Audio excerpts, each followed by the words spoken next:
He sido bastante feliz. He tenido mucho de lo que cualquier persona podría desear. Pero meses atrás desperté y no había nadie al otro lado de la cama. Miré la puerta y ahí estaba Eugenia, de pie y sosteniendo un gran bolso con sus cosas. Me voy, dijo. Nunca dejé de estar sola a tu lado. Y salió con una calma inusitada, dejándome ahí, sin saber qué hacer. Ni siquiera lloré, aunque todavía se me atraviesa el dolor. No es una pena por Eugenia o porque se haya ido, sino por lo que me dijo. He estado pensando en eso y me doy cuenta que es verdad. En estar con otro hay el espejismo de una comunicación que no alcanzamos nunca. Y cada vez que vivimos juntos esos segundos previos al orgasmo, creemos que los dos somos uno, y esa fusión la mantendríamos eternamente. Pero eso termina. Y luego estamos desnudos, uno junto a otro, en el mejor de los casos disfrutando con el recuerdo o repasándolo minuciosamente. Y sentimos que nuestra soledad se potencia porque un minuto atrás vivimos la ilusión de estar fundidos. Eso es un extracto de uno de los cuentos que se llama Roce 3. Ese cuento, hay Roce 1, Roce 2 y este es Roce 3, que está comprendido dentro del libro Desencuentros Desesperados, que fue editado originalmente en 1993 y luego por Alfaguara en el 2000, y que es parte de estos cuentos reunidos llamados El Querisque de Andrea Maturana, a quien tenemos al otro lado de nuestro Zoom. Andrea, muy buenos días, ¿cómo estás? Hola, buenos días, muchas gracias, bien. Gracias por la invitación. Tremendo placer de conversar contigo y de contarles a nuestros auditoras y auditores respecto a esta reedición de cuentos que, como yo contaba más temprano, incluyen el libro de cuentos Desencuentros Desesperados y también No Decir, que fue publicado por Alfaguara el 2006, y además El Querisque, que es un cuento que apareció después y que es el que abre este libro. Ahora, son cuentos, Andrea, que yo me imagino que además de que fueron publicados en distintos momentos, también fueron escritos en distintos momentos. Cuéntanos un poquito respecto a esa Andrea Maturana que escribió estos cuentos y que fueron revisados, me imagino, por la Andrea Maturana actual, encontrándose con algunas cosas que quizás te sorprendieron, ¿no? Cuéntanos al respecto. Bueno, son varias Andreas en realidad. Cuando publiqué Desencuentros Desesperados tenía 23 años. Publicar fue un privilegio a esa edad, en ese momento del país. Y fue una experiencia que tuvo de dulce y de agraz.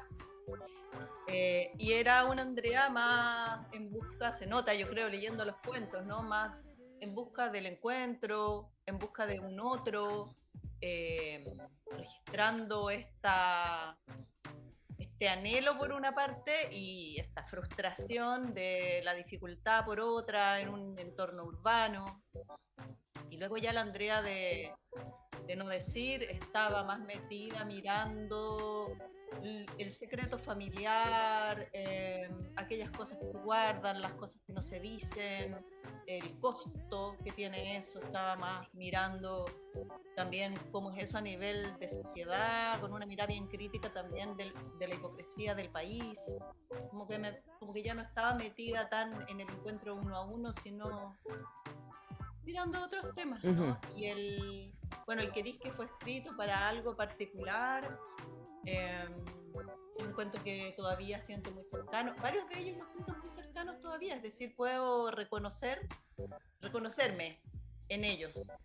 Y en la revisión del libro fue bonito también tomar la decisión de no actualizar los cuentos. Claro, de repente me aparecía una palabra repetida que no había visto y la modificaba como con una cosa de sonoridad para que estuviera más lindo en el fondo, pero no quisimos intervenirlos, no quisimos cambiar la mirada ni el personaje que había escrito lo que había escrito. Así que fue una revisión linda como de reencuentro conmigo, con mi forma de ver el mundo. Claro que sí, además también reencuentro con posibles lectores y lectoras que no tuvieron acceso, como yo, por ejemplo, a leer esos libros en el momento en que salieron, y yo me leí El Querisque el fin de semana y de verdad lo disfruté mucho, me conmoví mucho, me vi mucho también, Andrea, en algunos de los cuentos. Y hay algo ahí también que aparece, que dice Luna Fernández en el prólogo, ¿no? Y que tiene que ver con la valentía en ese momento estamos pensando en los 90, de escribir desde una voz erótica femenina, desde un deseo femenino, no solamente del encuentro romántico, que por supuesto, y de la intimidad, sino también del encuentro erótico, del cuerpo, del tacto, ¿cierto? De todo lo que aparece ahí, que claro, hoy día con las olas feministas estamos súper empoderadas respecto a nuestro propio deseo, ¿no? Pero hace 25 años atrás no era tan evidente, ¿no? ¿Qué te pasa hoy día en ese sentido cuando revisas esos cuentos?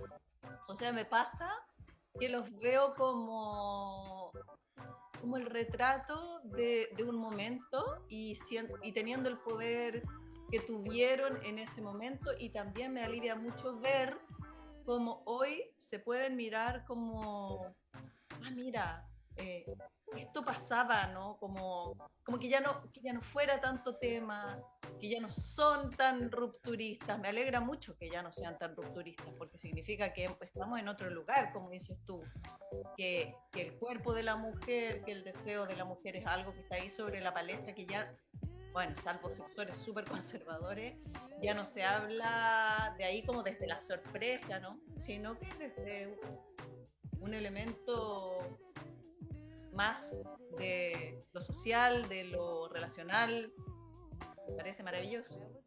Claro que sí, ya, y reconocer también que hay antecedentes en la literatura antes, o sea, la entidad de Bombal en su momento, por supuesto, es muy importante, pero era raro en los 90 encontrar voces femeninas y como que uno lo pierde de perspectiva hoy día con este tremendo boom maravilloso que tenemos de escritoras mujeres en Latinoamérica y también en nuestro país, pero hay algo que dice la nona acá en el prólogo que a mí me llamó la atención, porque claro, ella dice que al ver tus cuentos publicados, ella, y yo pienso también su generación, la Lina Meruane, la Andrea Jeftanovich, ¿cierto? La Ale Costamaña, todas pudieron, no me imagino, por lo que dice la nona, así como pensamos que podíamos escribir. Claro. Y ese es un ejercicio tremendo, porque no existiría sin ese grupo, que tú de alguna manera fuiste la avanzada, las escritoras que tenemos en el momento, ¿no? ¿Cómo ves tú también ese desarrollo de la escritura desde la mujer? No temáticamente, porque también vamos a entrar ahí a defender que las mujeres escriben muchas cosas muy diversas, muy distintas en muchos tonos, pero sí en términos de mirada editorial, ¿no? Lo que está sucediendo hoy día en ese sentido.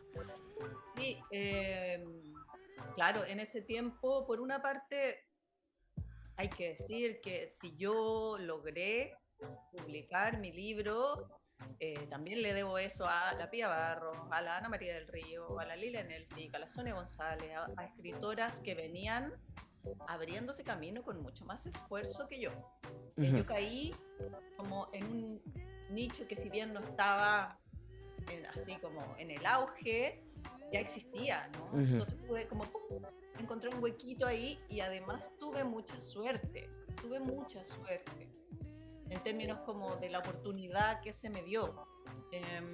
Porque yo creo que para cuando yo publiqué ese primer libro, varias de las escritoras que tú mencionas ya estaban escribiendo. Lo que pasa es que como que era como ya, bueno, ¿y por dónde parto? ¿Y cuánto se puede? Y además éramos jóvenes, ¿no? Ya 23 años, muy joven. Muy joven. Entonces, claro, yo creo que lo que terminó de plasmar el libro fue esta sensación de qué alivio que esto que yo hago y me gusta y quiero seguir desarrollando parece que pueda existir, ¿no? Pueda generar interés, pueda ser leído, yo creo que ahí hubo un movimiento bonito para todas estas escritoras que yo admiro mucho. Claro, no, además pasar de, como tú dices, ¿no? La escritura femenina es algo que existe históricamente. Aquellas mujeres privilegiadas que han podido aprender a escribir, sigue siendo todavía un espacio de control político, el analfabetismo, uy, qué difícil, de mujeres en algunas culturas en donde sistemáticamente se les prohíbe aprender a escribir porque es un espacio de libertad, ¿no? Pero pasar de la escritura íntima, especialmente cuando se habla de cosas íntimas, a la publicación es un ejercicio de poder tremendo. Ahora, también ahí hay un giro, ¿no, Andrea? Porque tú sacaste estos libros, sacaste El Daño también, que fue un libro muy importante y que hace poquito tuvo una reedición, también es Sí. importante decirlo. Está ahí encontrable. Y de ahí te moviste de manera mucho más sistemática a la literatura infantil y juvenil. Entonces, cuéntanos también qué sientes que ha pasado ahí, qué te pasó en ese sentido cuando te reencontraste con estos cuentos. Ah, sentí un poquito como de nostalgia, un poquito de nostalgia de ese lugar en el que entro cuando escribo cosas más largas, porque los cuentos infantiles son cortitos, ¿no? Entonces es como un chispazo. Entonces yo siempre tengo ganas de volver a escribir para adultos. Yo no es que haya renegado de eso, pero, y lo repito mucho en las entrevistas, en mi relación con lo literario es algo que yo no mando mucho, es algo que me sucede. Y así como me sucedía de más joven, que lo que me salía era escribir para adultos y alguna vez pensé en escribir para niños y ni siquiera podía concebirlo, como qué lindo sería, pero no me sucede.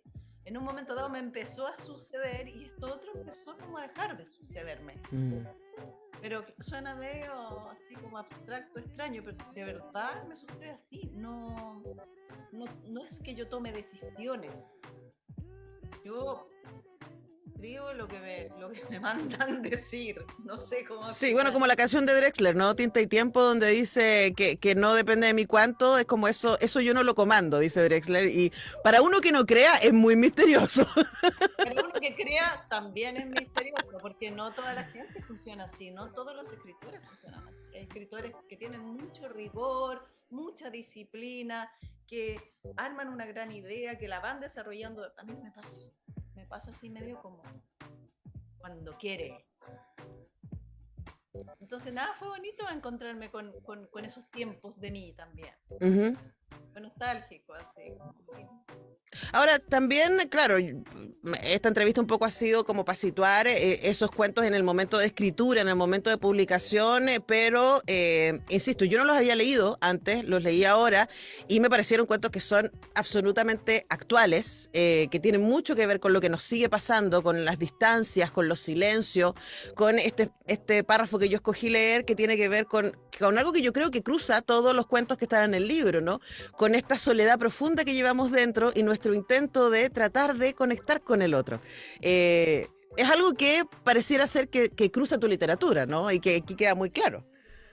Sí, o sea, yo soy una persona que fundamentalmente mira las relaciones. O sea, si tú miráis mi trayectoria, yo lo que hoy hago, que tiene que ver con haberme formado como terapeuta, con haber seguido el camino de Claudio Naranjo, tiene que ver con sanar, con acompañar a sanar, con mirar los dolores, las relaciones. Y eso ha sido algo que yo he mirado toda la vida.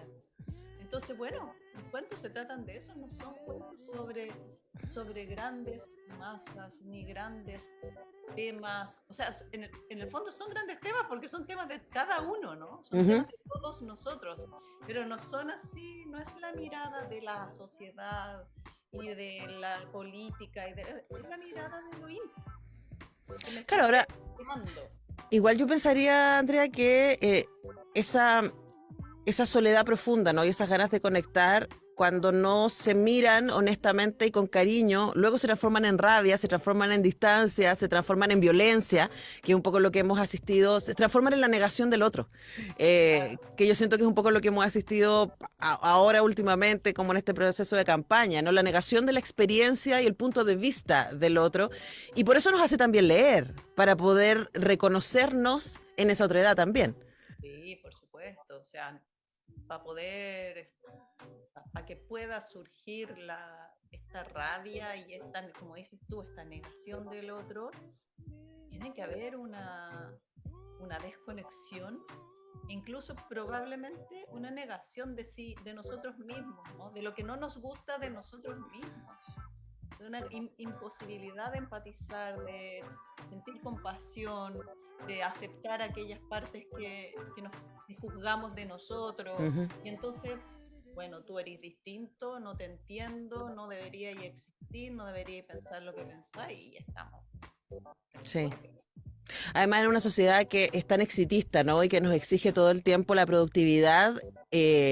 Y aquí hablo por mí misma y por muchos años de terapia, ¿no? Mirar nuestra propia fragilidad y nuestra propia vulnerabilidad es muy incómodo. Claro. Y probablemente yo por eso siento que enganché tanto con tus cuentos, porque siento que son pura vulnerabilidad los cuentos. Es pura gente que está ahí como con la piel expuesta. Con la herida abierta, ¿no? Como viendo qué hace con eso. Sí, sí. Bueno, ahí ya lo saben, ¿no? Si quieren tener una experiencia, a mí me parece muy sanadora también, saber que de alguna u otra manera estamos todos en este barco, estamos todos en este proceso, estamos todos queriendo conectar, estamos todos ahí con nuestras inseguridades, con nuestros fantasmas, con nuestros miedos, con nuestros desafíos, con nuestra búsqueda de intimidad. El Querisque, Cuentos Reunidos de Andrea Maturana les va a dar un buen paseo y créanme que se van a sentir muy acompañados y acompañadas. Fue reeditado por la editorial Una Casa de Cartón, a quien le agradecemos que me haya hecho llegar el libro. Y Andrea, muchísimas gracias también por este tiempo con Radio Universidad de Chile, un placer. Muchas gracias a ti. Buena semana. Un abrazo. Nosotros despedimos a Andrea, vamos a música, a la pausa y ya regresamos. Mujer ingrata,